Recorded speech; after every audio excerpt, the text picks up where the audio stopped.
Well, hello, and welcome back to that thing we like to call Curless Mania, where we talk all things pop, rock, and prog. And man, you're becoming a regular on this channel, Mr. Logan Collins. Logan, how are you, man? I'm great, Tom. Thanks for having me on again, man. I'm excited to do this. And as I was telling you before we started talking, ever since I started doing YouTube videos, I really wanted to talk about this group or guy and his whole catalog. And so I'm really glad we're tackling this close to Halloween time, as you know. Yeah, yeah. I mean, this is basically a Halloween special. This is a first on Curless Mania. We're doing like a Halloween special. And what other band or artist would you think of when you think of Halloween, hard rock and Halloween? You put those two together, you think Alice Cooper, right? That's Oh, just that's where our minds go, right? So we're here to talk about one of the seminal records from the original Alice Cooper band called Billion Dollar Babies, which Logan is proudly holding up right now. Look at that. It's yep, a that, snakeskin wallet. yep. Snake skin wallet, and they got the picture of the guys with the baby. Yeah. They were And so they were sadly, so cool looking back in the day, that band. They were just oh yeah, especially like uh, Glenn and Michael Bruce, all them guys. I mean, they look, like they could beat you up in any second. yeah. So, they're like gang members, Like street even schools dudes. out. Yeah. Yeah. Schools out, the inner sleeve kind of has that vibe to it too. They look like they're a bunch of like street guys who could, play guitars and musical instruments and stuff too, like on the side kind of thing. Yeah. Well, they were Detroit born and bred, right, guys? Yeah. Yep. Yep. Alice So was born in Detroit. So yeah. yeah. So yeah. So I mean, but yeah, I so 19, what is it, February? This was released in February of 73, I believe. Is that right? No. February of '73. Yep. Yeah. February 27th. Yep. So So and this album kind of, I mean, I'm gonna, I'll talk about this later, but I really got into, we were talking about this before we started hit record, that I got into Alice Cooper much later. Like I just it took me a long time to kind of realize the genius of Alice Cooper. Um, but Logan's been a fan for a long time, right? You've been a long time Cooper fan. yeah, yeah, Alice has always been one of my favorite guys, and I've actually seen him live now 3 times. So that's the most of anybody of the old guard that I've ever seen. So Yeah, and he's, I mean, he really has been, fairly consistent in touring. I mean, he hasn't really stopped that. I mean, he seems like he comes around fairly often still. Um, yeah, he you know? I think he really feels the need to always be constantly moving and either making a record or doing a tour, or even like this year, the time I seen him was in May, and that was like a solo kind of thing. But now he's touring with Judas Priest and Corrosion of Conformity, so he's even doing like 2 or 3 tours in one year. So Yeah. I just, Yeah. he's a guy you can tell he really loves his craft, and he appreciates the fans more than anything. That's a Right. big part of why I love Alice, man, because he really knows how much the fans helped his career, and he's grateful for that all the time. So Yeah. No, absolutely. Absolutely. And he's always conscious of putting on a show, which I mean in a huge way. And yeah, well, you always say, like, there's more to just going on stage and playing music. You have to put on a show too, right? And he's one of the first guys to really realize that, like, okay, I really got to put on a show. Uh, yeah, and he's and they he's did, kind of like you the blueprint for that, the whole know? shock rock kind of thing, and having like a horror show with your rock music at the same time. I mean, think Yeah, about all the bands that influenced. I mean, Kiss, a lot of the glam guys. Marilyn Manson, Slade, and like that. yeah, even Manson, yeah, in the '90s. I mean, it just keeps going on and on. Yeah, no, The you're right. influence. He was like the first. He was like the first guy to do this, and to combine all these. What's interesting about this record too, we'll get into it, but there's all these different influences. Kind of like you kind of feel like it's a huge blender of like Yep. influence going on, and he takes from here and he takes from there. A little bit of camp, a little bit of like horror film, a little bit of hard rock, a little bit of, Yep. it's like there's all these different things going on. Even on the record, you can feel it. You know. That's another great point about my love for him too. I mean, even as a solo artist, he just tackled so many different avenues of music. It wasn't just rock song that's 3 minutes and 30 seconds. It's like ballad or cabaret song or, he just goes all over the place. And even in the Yeah, early 80s, he really went like kind of new wave rock kind of thing going on. So, I mean, yeah, I just love all of it, man. It's just yeah. interesting how he had a career like that, you know? No, it's really kind of fearless, right? And at this point in the Alice Cooper band, I'm going to call it Alice Cooper band, their career. Right. We were just talking about this before we started that. I would say Billion Dollar Babies is like, okay, School's Out was maybe their right before this, right? School's Out Yep. was the album before, and School's Out was kind of a hit. Like that was their first like Yeah. bona fide hit, right? And so they're Mhm. kind of on a high, like they're going up, they're on their way up. And Billion Dollar Babies kind of they named it that because they were starting to make money, and they were starting to Yep. become stars. And you can feel the sort of fearlessness on this record where they're like, okay, we're on the way up. We're succeeding with what we're doing. We're going to double down on it. That's what it kind of feels like to me. Would you agree with that? Yeah, no, they're definitely taking probably like I'll say I mentioned, I showed you these earlier. Really, the first album where they're starting to get that sound because they had two records before Love It to Death, but Right, those were on Frank Zappa's Straight Records, and they were kind of doing I think they were doing more like avant-garde kind of Pink Floyd kind of out there kind of music, which it isn't bad. But to me, another factor to this too is when they found Bob Ezrin, right. and Yes, that was yes. really I always say, and I'm not really the biggest component between producer and musician too often, but I know it's very important sometimes, and I think no better example is important than with the band and then Ezrin, Yeah, because like on this record, I mean they had 18, I'm 18, the big song, and like they had it written a different way, and Ezrin was like, "Why don't you guys like condense it down and make it into this song, this big hard rock kind of anthem?" And right. we all know how that went. Yeah, that went So well. Yeah. yeah. So I mean, you get stuff from Love It to Death, which kind of combines that theatricality and the hard rock, Yep. and then you get Killer, which is the same way. Killer is about the same kind of avenue. Yep. This is actually my favorite, probably of the band stuff. I love this record. Nice. Nice. Um, they kind of do that whole thing, theatr- theatricality and like hard rock mixed together greatly. And like you were saying, School's Out, which is the last one before Billion Dollar Babies, that was probably the one where they had the breakthrough, like you were saying with the song School's Out. I mean, that was a hit. That was a number one hit in Yeah. UK Yeah. and a top 10 here. Right. So, I mean, it was massive. So they were just like steadily, like, increasing their avenues of being popular. And, I just think everything built up to this Billion Dollar Babies. Like they knew they had that confidence going into it. And, Yeah. just they had Ezra there backing them and everything, and I Yep. just think everything really went well to make Billion Dollar Babies what it is. I mean, a lot of people that's like the seminal Alice Cooper album. A Right. lot of people Right. say that's the one to listen to. Yeah. So Yeah. yeah, so I'd Yeah. agree with you all your points on that kind of front. Yeah, yeah, no, it's just interesting because, and I totally agree with you on the Bob Ezra thing, where it's like, it kind of feels like there was a symmetry between him and the band, and Yeah, they made each other stronger. It was one of those, and like, it kind of reminds me of like the thing I think about is like, Mutt Lang and Def Leppard, like where it's like there's like certain people, certain bands and producers that kind of come together, and they create something that's like, whoa, like that's like almost, wow, there's something about that team together that kind of creates this awesome art. And yeah, sometimes that happens with producers, yep, 100%. or like, Roy Thomas Baker and the Cars as another one. Like whenever Yeah, I think that's of a the great Cars, I think example. of Yeah, Roy Thomas Baker, or Queen and Roy Thomas Baker. So there's a lot of yep, that. Um, yeah. Back to this, go ahead, go ahead.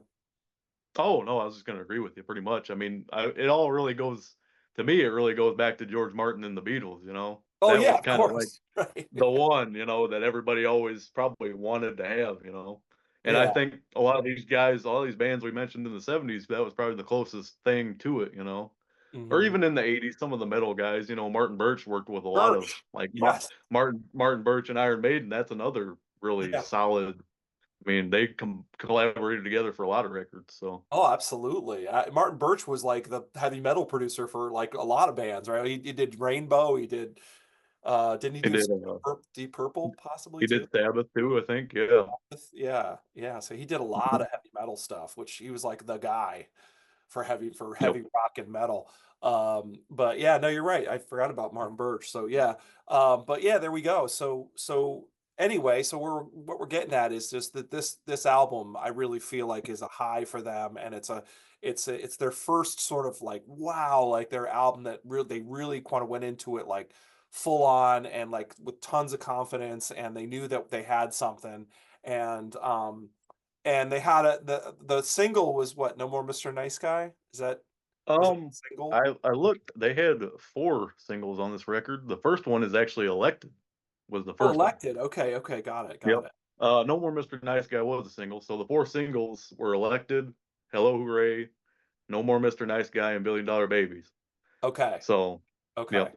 So 4 singles. I mean, that's something right there. That's Yeah, and actually, it almost goes from a year time span because it says here "Elected" came out in September of 1972, so that's already a couple months before the record. And then yeah. the last one, "Billion Dollar Babies," was July of '73.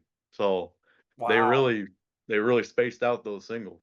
Well, that's back in the day, they used to do that. They would like, I remember Mhm, Todd Rundgren talking about this with Grant when he was producing Grand Funk Railroad, and mhm.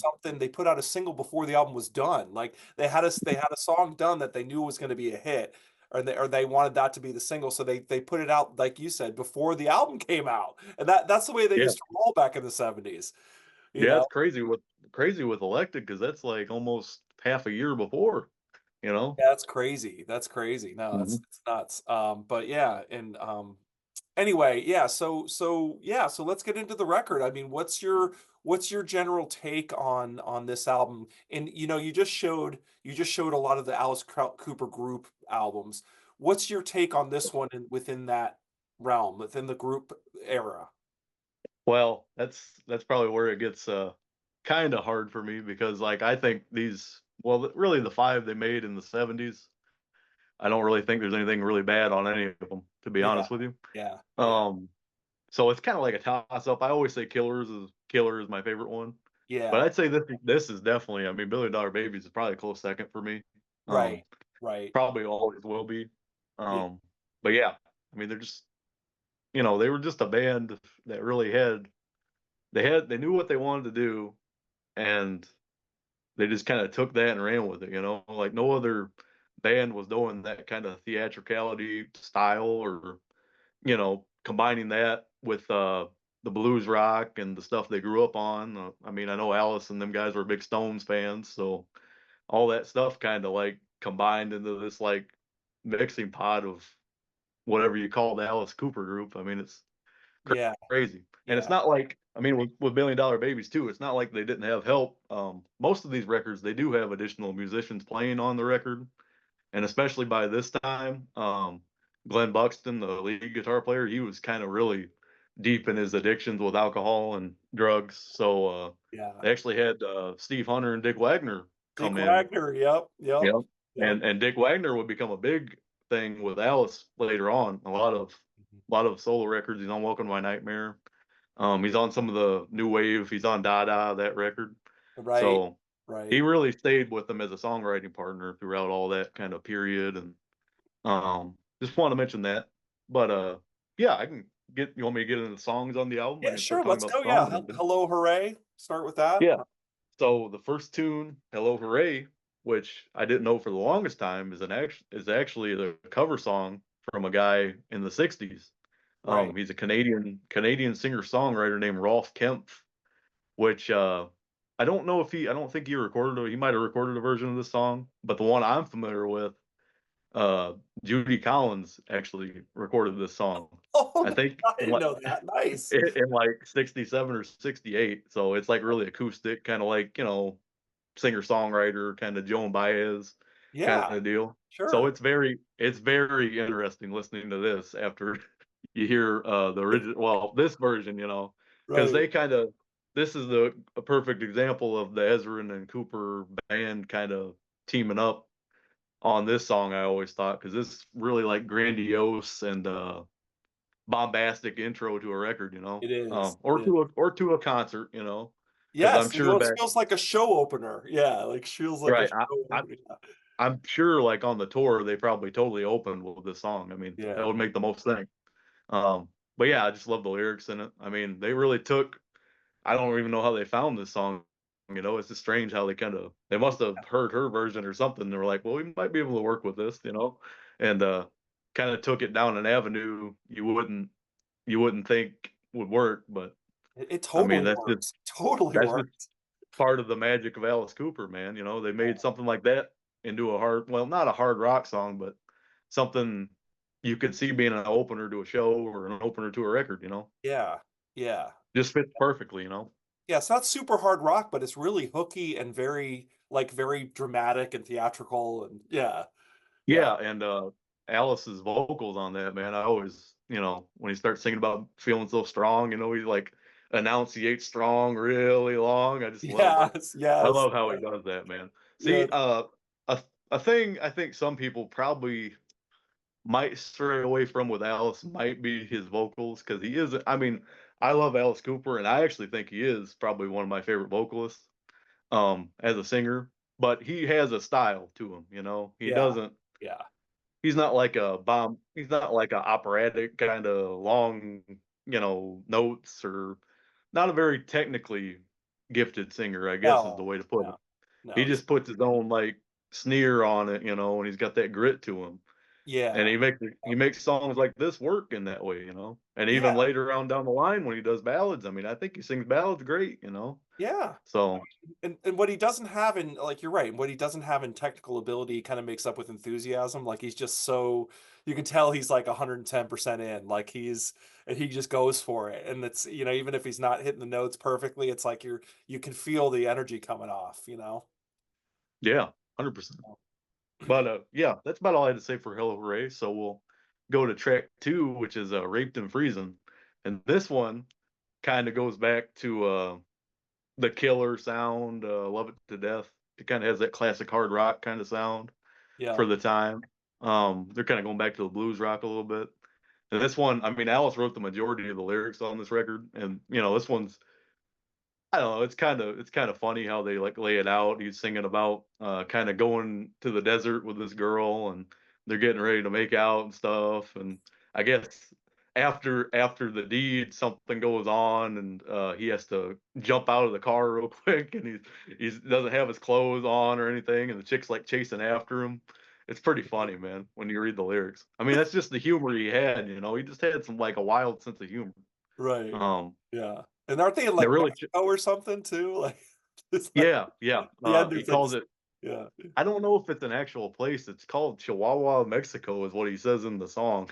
okay, So, but yeah, I just love. I mean, the song has like I don't know 3 or 4 really hooky kind of lines in it. The yeah, pre-chorus with mhm. the guitar line, and Alice is singing along with the guitar line, and then they got the chorus when he's hey, I think I caught a live one. A I live one, love that part.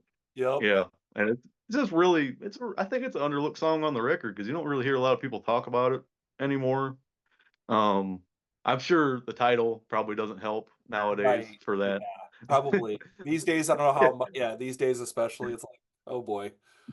But yeah, I mean, this is the first song too that I think Steve Hunter does the solo on, which kind of goes back to the Killer and Love It to Death sound again.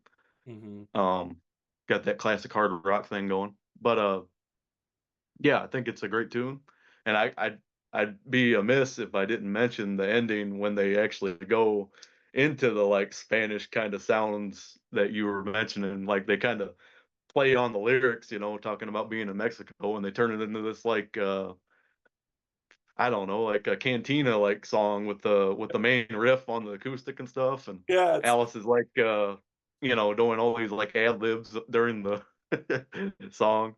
yeah, all of a It's sudden just a that great comes way to on, end it ding, too. ding, ding, ding, ding, So ding, ding, ding, ding, yeah, it's like yeah, yeah, it comes out of nowhere. See, and I'm guessing that's another thing. Like probably Ezra might have came up with that and might have told the guys maybe if we go in this direction, it'd be kind of funny. So yeah, yeah, yeah, absolutely. that's probably the underlooked track on the album, I'd say. So yeah, we'll get to the third track, which is a huge song for Alice. Still a concert staple. Always plays it during election years, no matter where he is. Mhm. I know when I seen him, I think it was 22. I think 24 might have been one of them years. He played the song at the end. But yeah, it's elected, which all the guys get credit on this song for the recording and writing process. And the thing with this one actually is this is kind of a rewrite from their first record called Pretty's for You. That record had a song called Reflected on it, which was kind of like psychedelic and kind of had this same vibe to it, same kind of chorus, but he's Mm. singing like reflected instead of elected. So they Right. kind of just rewrote the lyrics and the music like parts of it. Okay. But that's kind of where the basis of this song came about. And this one kind of again kind of jumps like we were talking about musically variation. Alice really wrote about different um lyrical kind of things too. I mean, you go from like a concert opener to like the comedic thing with Raped and Freezing, and now he's getting like political satire here with Yep. Elected, Yep. which he's kind of making fun of all the parties and all these things that he'll do if he gets elected. It's pretty funny, and I Yes. like it Yes. towards the end too. I like when he says he wants to make a new party and it's the wild party. I always like that part. Yes. Yes. But yeah, this one's kind of cool too because it's got like little during the breaks of the song. There's a lot of snippets from like radio. Kind of sounds like talking about him gaining popularity in the country as Mhm. a politician. So, I and love this that part of video, it. I love that. So great. yeah, Yeah. and this song actually had a video made for it. So it was probably pretty early on to have like a Wow. conceptual video. Yeah. Yeah. Yeah, and it's kind of cool. They're like holding up all these signs around the White House and stuff. I'm sure the White House is probably like, "What the heck's going on outside?"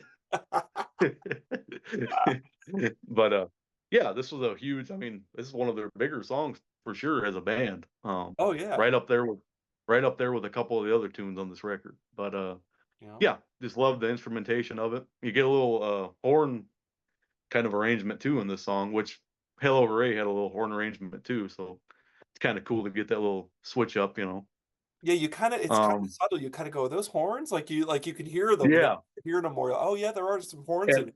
Yeah. I'm noticing too. If you look on the credits here, you can't actually. There's nobody credited on those, so I wonder how they. I don't know if they did it like on a keyboard, like a Mellotron kind of deal, or Yeah. I'm not sure. Yeah. Kinda So wonder. it's kind of interesting. Yeah. But yeah, that was elected. So we'll get into the fourth track, which one of my favorite Alice songs, and again another staple concert staple. Yep. The title track, "Billion Dollar Babies." He pretty much always plays this. I mean, every time I've seen him, Yeah. he played it, and he usually the prop usually on this one. The last couple of tours I've seen him on, he has this. I don't think Alice does it. There's a guy who comes out and he's got like this T-shirt gun but it's filled with the $1 billion bills and he like shoots it when the song starts going, The money which starts you know flying all over the place, yeah. Yep. yeah, Yep. yeah. I've Yep. seen him do it a couple times on other tours. He like has a sword sometimes and he'll like stab the money on the sword and kind of like go to the crowd, gesture to the crowd with it. Right. So, Yeah. just a total showman through and through for a song like this. But yeah, this is one of my favorite Alice songs, period, solo That's so good. Yeah. It's so good. or group, Love Neil Smith really gets to shine too on this song with his opening drums, that little cadence he does. And then I just love how it's structured, he comes in, then one of the guitars comes in, then the other guitar comes in, and then Yep. the Dennis Dudley's bass comes in. And then they go into the main riff of the tune. Yep. Um, Kind of like, I don't know, oh, I kind of want to say it's like waltz kind of tempo. It's kind of got that thing to it, in Yeah. certain parts. It's really kind of a weird song structure, for a hard rock song. They kind of go through these different lines and stuff that it's just, I wouldn't say it's like progressive, but like it's just interesting how they structured it. Maybe like Yeah. Broadway kind of Seems like deal. they really put a lot of thought into the arrangement of it, you know? Yeah. Oh yeah, for sure. Yeah. Yeah. And the big, I guess the thing about this, the guest on this song is actually the guy who had some hits in the 60s, Season of the Witch and Sunshine Superman, I think that was one of his tunes, Yeah, Donovan. Donovan, yeah, Um, yeah, which they actually went to London to record this song, just I think to get Donovan on it. So that's kind of cool. He kind of wanted to collaborate with them guys. And I love, the way they do that in the chorus section, because mhm, the first time I think it's kind of, well, both times it's delayed. Donovan's vocal and Alice's vocal, they're singing the same lines, but mhm. if you listen to it in headphones, it's like one of the guys is like very delayed from the other one, so it gives off this like eerie kind of feel, Yeah, And yeah, later on in the track, they do the same thing, but it's flipped, and like Alice is doing the fast part, and Donovan's doing the slower part, and there's just kind of like a menace there. Oh, yeah, I yeah, always liked, I'm so afraid your little head will slip, and come out from my hands or whatever he says, yes, yep, which I just love that, Um, mhm. and yeah, this is another tune Steve Hunter does the solos on, which, you know, great Great lead stuff. breaks Yeah, in the song. Yeah. yeah, And I love the ending too with the long kind of octave jumping like bass and stuff, and then it gets really fast at the yeah. end. Yeah, it's a cool Just track. awesome. It's a cool Yeah. song.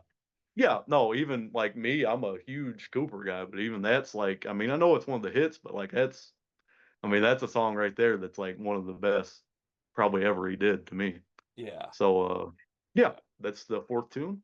Mhm. And we'll get to the last track of side one, which is Unfinished Suite, which when I was younger, I really liked this song because just like all the all the weird things they're doing, like I really wasn't paying attention to the story too much. I didn't even know what the song was about for the longest time, but the music wise, it's just so wild the It way is. It is. the stuff they're doing. Like Dennis Dunaway's bass at the start, that like thumping like bow bow. It's like what the Yeah. heck? Yep. But yeah, it always got me, really interested in the song. I think it takes probably a good almost 2 minutes for the lyrics to even come in. I mean, it's like they're kind of really setting the whole feel of the song up. Right. I kind of play the chorus line before Alice sings it too as well, which I thought was cool. But yeah, this one, the whole gist of this one lyrically is pretty much if you have a fear of going to the dentist, you might not want to listen to this song because it's all about kind of having a bad, trip to the dentist and Bad dentist visit. Yeah. yeah, and basically like Alice plays this character. He's like eats like candy all the time, and he goes to the dentist to get some work done. And the chorus is funny too because he's always singing "Ain't Gonna Get Me," Yep. so Yep. he's always trying to get away from him. And it's kind of structured like that. He goes in there, they strap him down, and then in this middle part, which is total out of left field again. But I want to mention this too. They always had a part like this on most of these group albums because I think they were big James Bond fans, 007. Right. So there's Right. there's really like the music around like the 3 minute mark on this track goes like full on James Bond. Like it sounds like a Bond theme. Yes, it almost sounds like a spy movie. Yes, What exactly. which which kind of makes sense because actually on the next record past this, they actually recorded a song called "Man with the Golden Gun" Yeah. that they wanted to have them use that in the movie, but it didn't end up happening, sadly. So, Interesting. Okay. uh, but yeah, I mean they're probably huge Bond fans, but there's a lot of songs um, on most of them records, the early records that do that spy kind of theme, Sure. which I think that kind of goes with the the part of the song where I guess Alice is under like gas from the dentist, so Mm. he's kind of dreaming of the people getting him.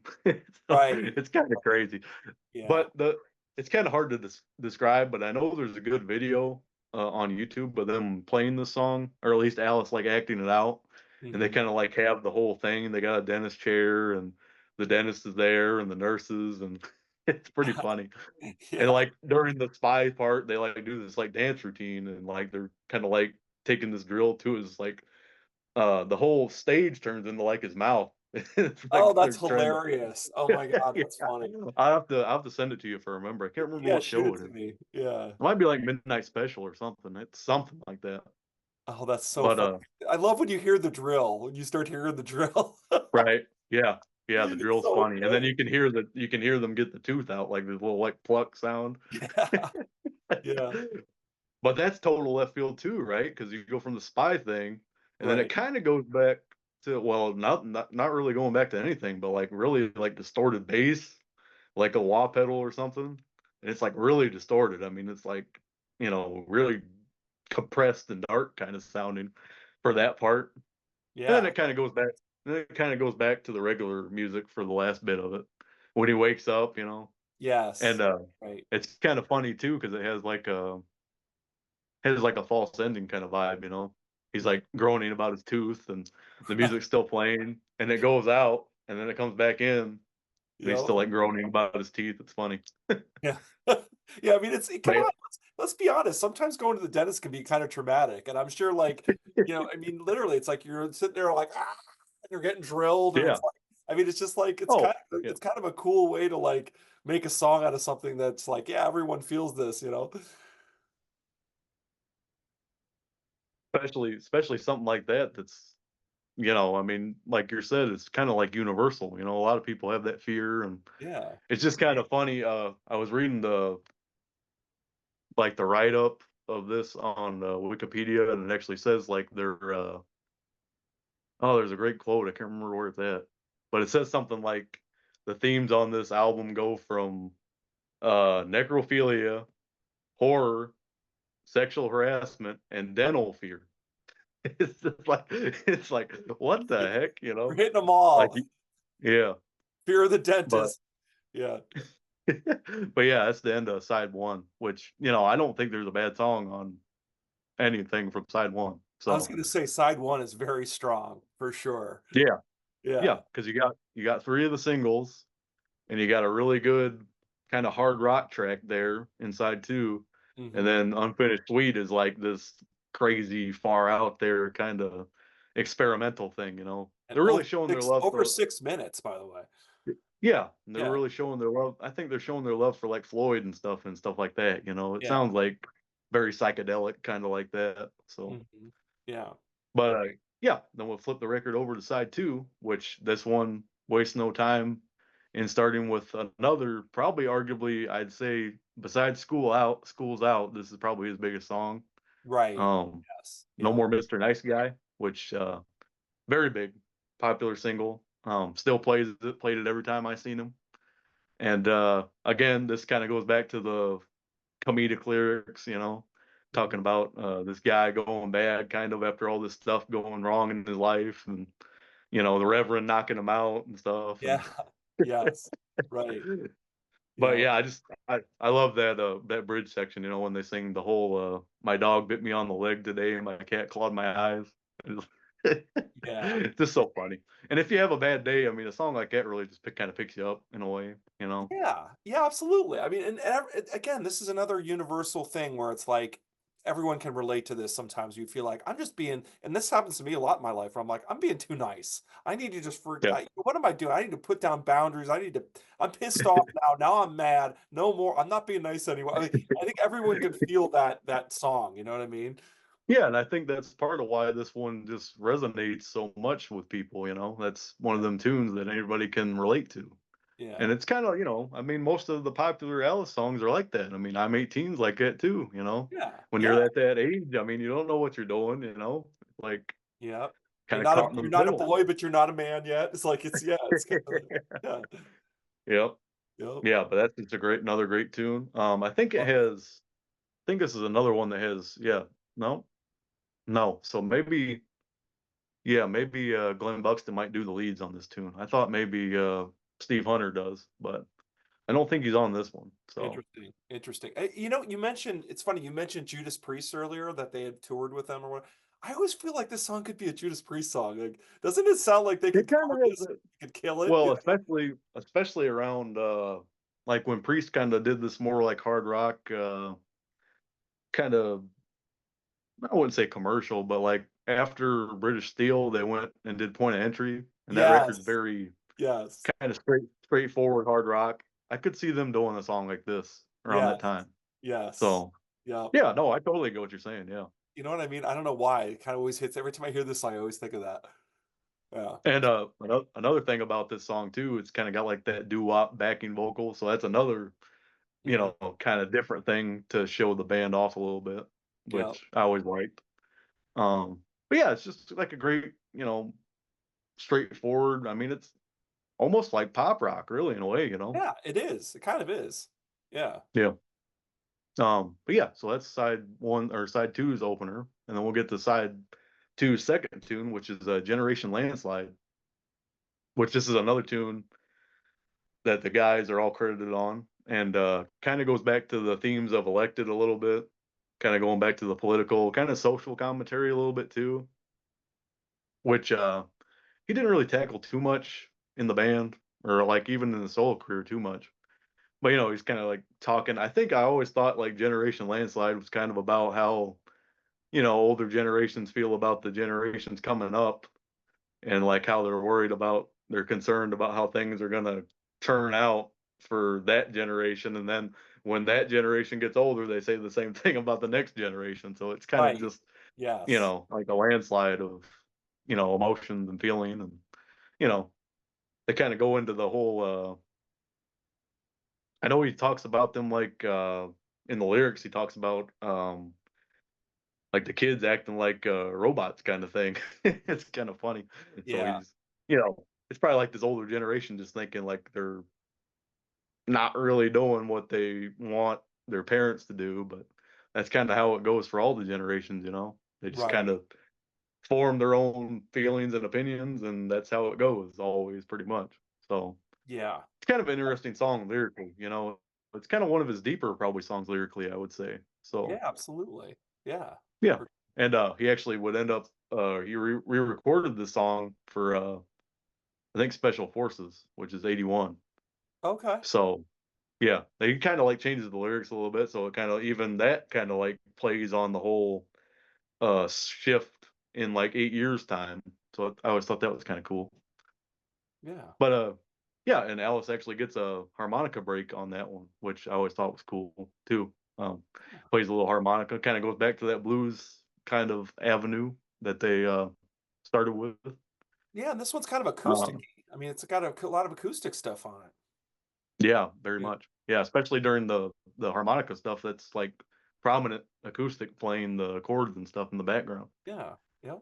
So yeah, and I know when they demoed this song early on too, they kind of like called it the son of billion dollar babies because he mentions billion dollar babies in the He says in the it. lyrics. Yeah. Yeah. Kind of like plays as like side two's equivalent in a way, kind of. Even though they're not the same musically or anything, but still, I kind of always thought that. And the last three songs, I'm kind of probably just going to talk about together because I always thought they kind of go together in a way. Um, Right. Right.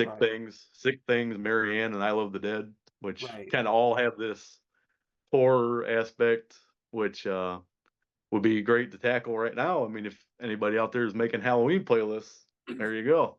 Put them on there. Put them on there. Yep. All three of these tunes. But yeah, Sick Things is again kind of very experimental. Um, Alice singing in like this very echoey reverb voice. Yeah. Yeah. Um, Trying to be yeah, creepy. and Creepy thing. I, Yeah. yeah, and he actually played this song on a TV show. I had to look up what TV show it's called. It's called the Snoop Sisters is what it's called. I've never seen a show. I've never seen the like what it's about or anything, but I've seen the video before, and he's Hmm. actually singing live to the track. So it's kind of cool. He's not just like syncing to the track. Okay. All right. But this show, I know it's got like a bunch of like older people on it, and they're kind of like freaked out by this song because it's just like so out there. Right. He's singing like thick things in cars, and they're like, "What the hell is this guy Is talking this? about?" What is going on? Yeah. Yeah. Um, but yeah, that's another one, probably another one of my favorite tunes on the record.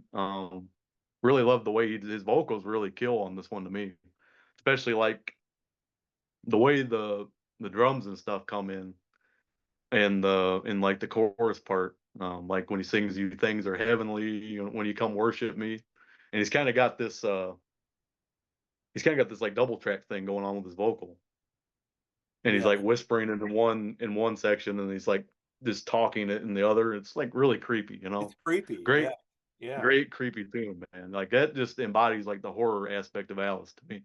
A song Right. like this, Totally. and I'd be, again, I'd have to mention like I know it's not really like guitar work Mhm. because the stuff like I think it's Glenn Buxton on this one. I can't remember. Or no, it's actually Steve Hunter on this one. What Okay. he's doing on this song, like in the middle, I always thought it sounded like a chainsaw if it was a guitar. Like it's just so it's not like technically great or even like standard hard rock great, it's just like a bunch of noise, but the way he plays it, it's just so creepy, and it Yeah. fits the song perfectly. Like Absolutely. that's another thing. I think Ezrin had that idea and he kind of worked with Steve to make the sound, and it's just I don't know. I always loved it, man. It's got like a menace to it that I really Oh, love. absolutely. Yeah. Yeah, Yeah. For and sure. this is another song that has horns in it, so kind of goes back to that aspect. But yeah, that kind of ends. It kind of fades. Another reason why I put these songs together because this kind of like fades right into Marianne, Yeah. like all that Yes. chaotic noise and the horns and stuff. Right. Yeah. There's a great lead too at the end of Six Things. I have to actually talk about that. That's great. But yeah, it kind of goes right into Marianne, which is this like I don't know Western saloon boogie kind of song. Yeah. It's kind of crazy. It's It's it's interesting. not really a song. It's only like 2 minutes. Um, Kind of interesting lyrics too. Kind of I think it's like a play on Alice Cooper being like a woman's name, but Okay. Alice is a dude. And Right. like Mary Ann, he says at the end, I thought you would be my man. So it's kind of like Mary Ann's like a cross dresser kind of thing or something, Right. which Right. I always thought that was kind of, another kind of funny lyric that he came up with. A nice And twist. Yeah. yeah, and I Yeah. always thought Ezrin played the piano on this track, but I think I see it says Alan McMillan played it, which I've never heard that name before. And I can't click on his name, so I don't know if he was like a session guy but that kind of makes sense, I guess. It's kind of got like a Western kind of, maybe he was like an older dude who did stuff like that. Yeah. Yeah. Um, I it, mean, and it, who's singing this? Is it Alice singing lead on this? I think, yeah, yeah, it's All right. Alice. God, it's so different Yeah. from it's so different. Yeah. Again, I think that's part of the reason I like him so much. Something like this just doesn't, it doesn't even sound like Alice at It all. sound Kind like of it. like what you're Oh, saying. no. Yeah. Um, yeah, I think that's about all I had to say about it. I think I was going to make another point, but I can't remember. I know it's got like a phaser kind of thing going through it too, kind of gives this creepy vibe. Yep. Um, but yeah, that'd be Marianne, which leads right into the last track, which probably is the creepiest one of all of them. Yeah. I Yeah. Love the Dead, which again is a staple of concerts. Though not like he doesn't play the whole thing ever when I seen him. Okay. This is usually the song after they do the guillotine thing and they cut his head. Right. Um, usually his wife Cheryl is the one who's like coordinating that. She's like pulling the guillotine and stuff. Right. It's kind of Right. funny. It's kind of funny he's got his wife doing that. Yeah, that But is funny. yeah, she usually like holds his head up and the band kind of sing the chorus of I Love the Dead during Right. this part. Okay. So Okay. it's kind of like a long lasting this is another long lasting tune in the career. He's Right. always probably played this tune. Stage staple. During Yep. yeah, during that part for sure. But the studio version, again, kind of very eerie and ominous and creepy. It's got a lot of nice keyboard work. And I remember what I was gonna say about Marianne. It's Okay. kind of it kind of goes with this. Because we talked about Bowie, right? The song Time has Hmm. that Mike Garson piano. Yes. Really very similar. Marianne is very similar to that at the same Right. time because it's got that like Western feel to it. But Yes. yeah, it Yes. kind of goes into I Love the Dead too because it's kind of got that kind of eerie piano work. Right. Um, and Right. there's horns in this song again, and you know, I just like how Alice kind of builds it up, throughout the track. Very creepy, I Love the Dead before they're cold, all that kind of thing. Yeah. And you think about this. I mean, it's 1973. Who else is making music like this? I Right. mean, This Yeah, this would be freaking all kinds of people out back then. yeah, It's absolutely, singing about I mean, absolutely. it's creepy 50 years later, well, Still 52 years creepy, later. yeah, it's still Yeah. weird.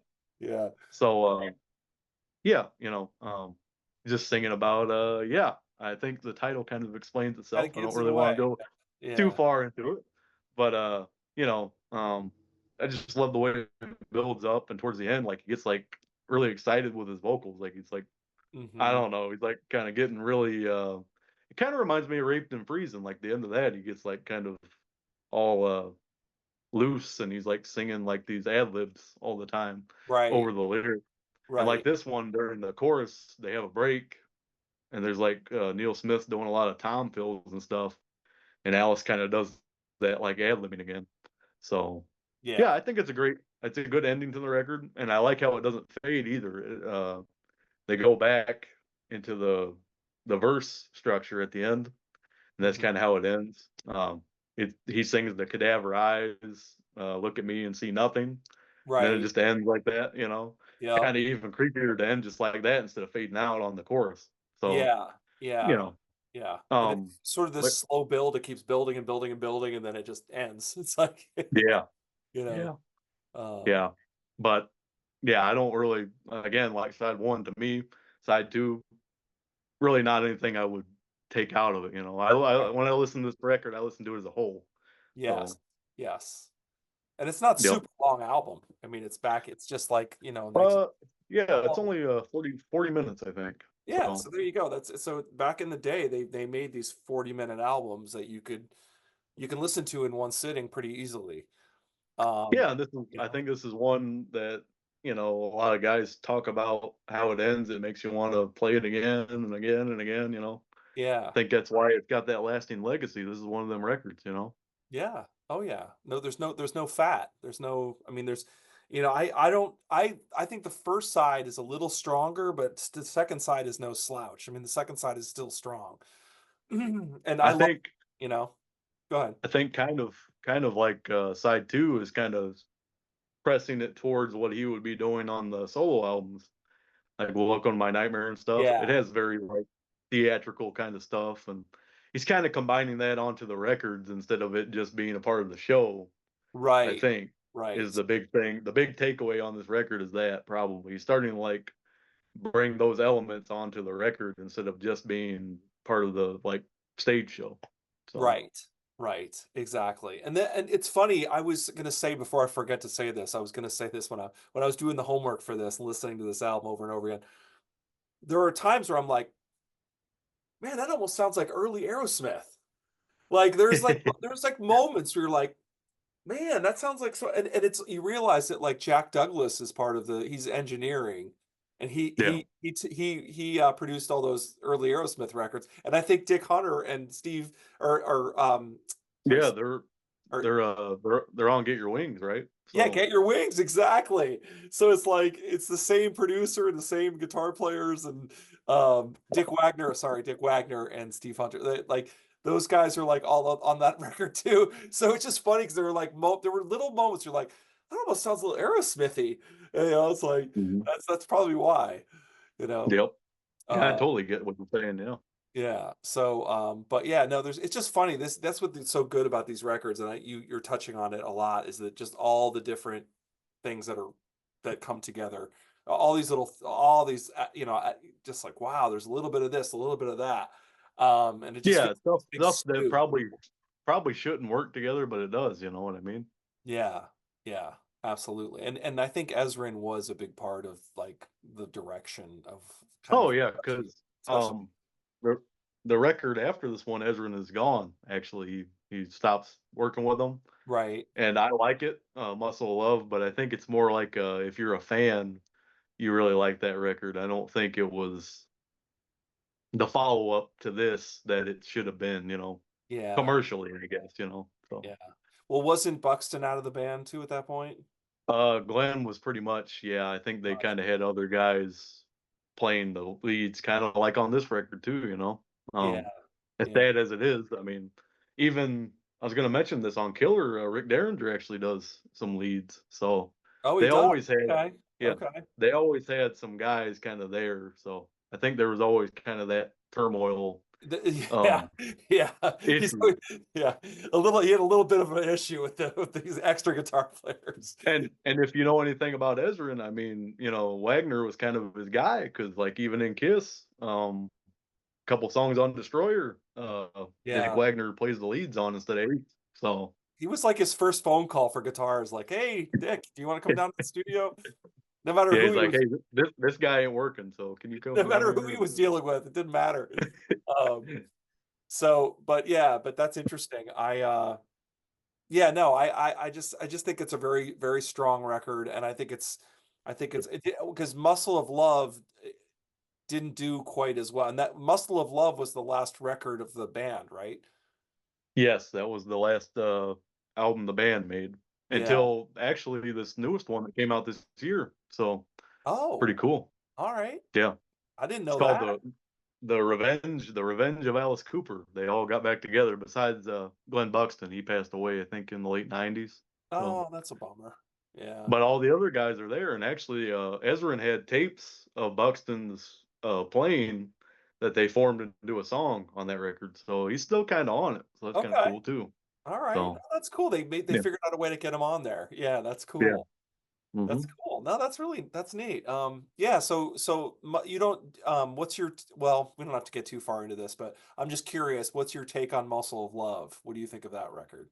Well, I mean, I like it, but like Okay. kind of like what I was saying, I just feel like it might be more of if you're a fan, like you really like everything he Mhm. did pretty, like I just don't see the people who really just latched on to this or like Schools Out.